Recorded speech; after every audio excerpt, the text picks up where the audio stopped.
La définition de la santé mentale, l'Organisation mondiale de la santé la définit comme un état de bien-être dans lequel la personne peut se réaliser, surmonter les tensions normales de la vie, accomplir un travail productif et fructueux et contribuer à la vie de sa communauté. Donc c'est un état de bien-être permettant d'affronter les sources de stress de la vie, de réaliser notre potentiel, de bien apprendre, de bien travailler et de contribuer à la vie de la communauté. Donc vous voyez bien que la santé mentale n'a rien à voir avec la maladie mentale.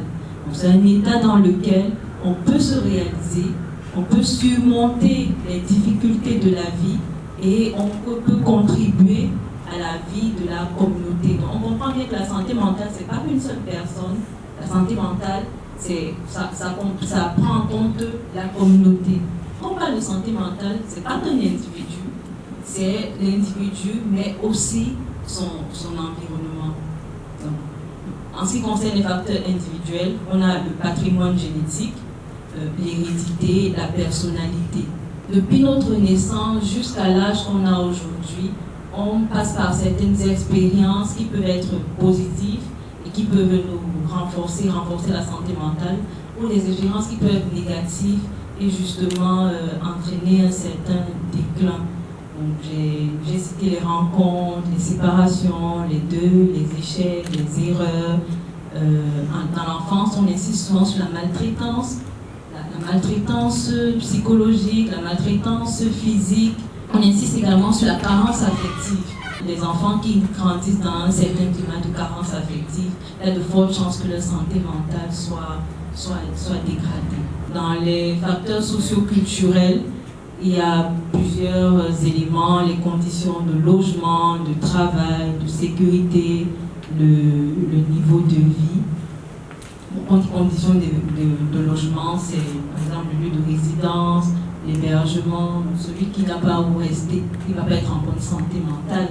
Parce qu'il se demande à chaque fois où est-ce que je vais dormir, comment ça va se passer. Le niveau de vie, c'est surtout le niveau socio-économique. Celui qui, avec ses revenus, n'arrive pas à gérer les différents problèmes, à satisfaire ses besoins et ceux de sa famille, il ne sera pas en bonne santé mentale parce qu'il n'arrivera pas à trouver cet équilibre-là. Donc il y a aussi l'accès à l'éducation, l'accès aux soins. Il y a un facteur qui est très important, c'est la culture. La culture, les croyances, les traditions, les rites. On est individu, on est forcément influencé par notre culture.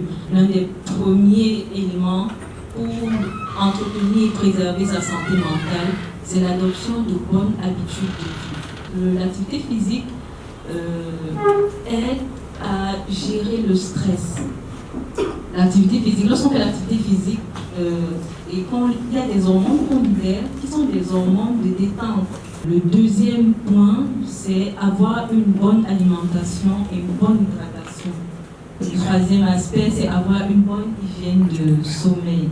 Quand on ne dort pas assez et que le cerveau ne se repose pas efficacement, le cerveau s'atrophie plus vite. Un autre point pour l'entretien et la préservation de la santé mentale, c'est de parler de ses émotions. Ça aussi, c'est très important.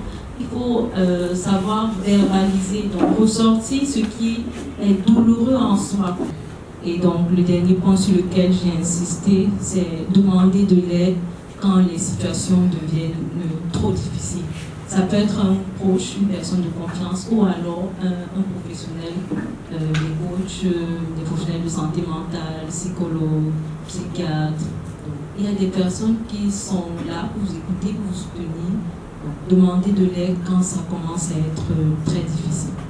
Le dernier point de cette communication, c'est quels sont les moyens disponibles aux mineurs pour se faire aider. Il faut demander de l'aide quand on fait face à une forte détresse, une forte souffrance.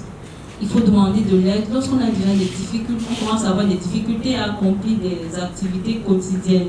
Quand vous avez des enfants qui, aussitôt quand ils sont stressés, ils parlent seuls. Pour eux, là, quand ils sont un peu stressés ou bien tu leur refuses certaines choses, ils commencent par parler seuls et on ne sait pas pourquoi ils parlent seuls. C'est pas parce qu'on parle seul qu'on n'est pas normal ou qu'on est malade. Ça nous arrive tous. Je pense que au moins nous tous ici, on a déjà parlé seul une fois dans notre vie. Presque tous. Donc ça, il faut commencer à se dire, ça peut devenir, on peut commencer à s'inquiéter. Si quand il parle seul et qu'il s'isole, il est tout le temps dans son coin. À l'école aussi, on va dire, il est tout le temps dans son coin. Ou alors, il parle seul et il commence à être agressif. Il parle seul, mais il ne dort plus beaucoup dans la nuit. En plus de parler seul, on remarque qu'il ne mange plus, qu'il ne s'intéresse plus à rien. Là, on peut commencer à se dire, ah, cet enfant-là, est-ce qu'il n'a pas un problème? La dépression, pour moi, c'est le poison de la vie. C'est la maladie qui peut tuer plus rapidement que le cancer. Ça, c'est ma définition de la dépression. Je l'ai vécu. J'ai goûté à ça, à cette amertume, cette douleur que personne ne voyait. Mais je transportais cette lourdeur. Est-ce que j'avais imaginé un instant que j'allais rayonner comme ça? Non. Je rayonne, avouez. Je brille.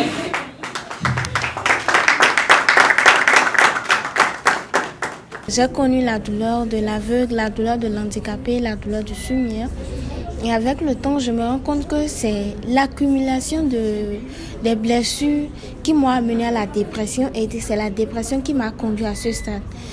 Et au cours de ma thérapie, je me rends compte également que beaucoup de personnes souffrent de ça et ça amène des gens à se retrouver dans l'hypertension et autres. Mais on néglige. J'ai commencé par faire de cette histoire une histoire particulière à moi et je me suis dit, je vais aider le nombre de personnes qu'il faut, à savoir que il vaut mieux en parler à une personne ou à un spécialiste que de mourir.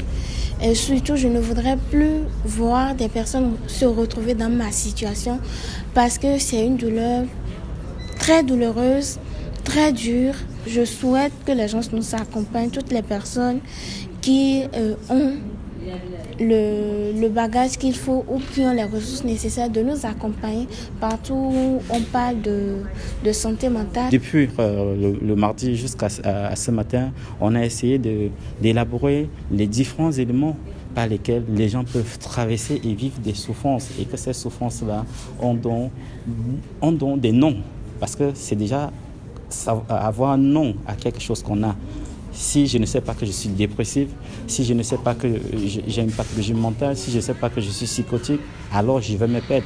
Et c'est ça qui amène généralement les gens vers les tradithérapeutes, vers les églises, où les gens vont faire parfois 2-3 mois et puis vont revenir à nous quand ils sont déjà vraiment dans un état plutôt dramataire. Donc ce matin, je pense que tout ce qui a été fait, c'est pour amener les gens à comprendre les gens les maladies, à pouvoir être mieux orientés et à pouvoir aider les autres qui ne sont pas là à être dans la sensibilisation continue et que donc cette santé mentale puisse être une santé mentale globale pour tous et pour le bien-être pour tous. Parce que le bien-être pour tous permet à la société d'avancer.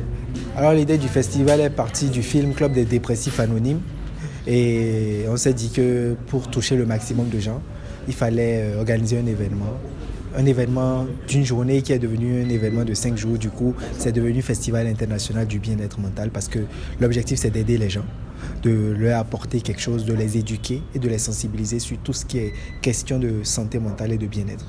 On a eu 2 mois pour pour organiser, ça a été vraiment de la magie. Les challenges ont été vraiment, ça a été difficile. J'avoue que moi-même, ma santé mentale a peut-être été affectée pendant cette période parce que je me disais, parce que les gens nous décourageaient dès le départ.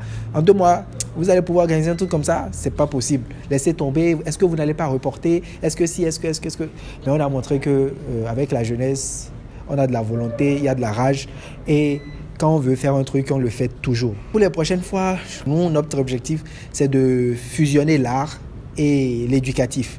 L'éducatif, je veux dire, par rapport au panel, aux communications et tout, et l'art avec l'appel à film qu'il y aura, par exemple, l'expo vernissage qu'on aura, les séances de relaxation. Voilà, il y aura plein d'activités. Je considère cette première édition comme un pilote qui va en fait aboutir sur de très grandes choses. Parce que là, on a eu à l'ouverture le représentant de l'OMS qui était là. Donc vous vous rendez compte, c'est un truc qui intéresse vraiment. On a eu des autorités, de grands noms du cinéma comme Christiane Chabikao, comme Telak Bomaou, qui sont venus soutenir Nathalie Ronvoyekwe, qui sont venus. Donc franchement, c'est un festival qui a de beaux jours devant lui, mais c'est avec la volonté et l'accompagnement des gens. Il faut dire qu'on n'a eu aucun accompagnement financier. Et ça a été très dur. Je me permets de faire un appel via votre canal à tous ceux qui voudraient accompagner le festival d'une façon ou d'une autre, que ce soit matériel, technique, financier, peu importe. On fait un appel et puis vous pouvez nous contacter. On a les pages du festival qui sont Festival international du bien-être mental, Facebook, Instagram.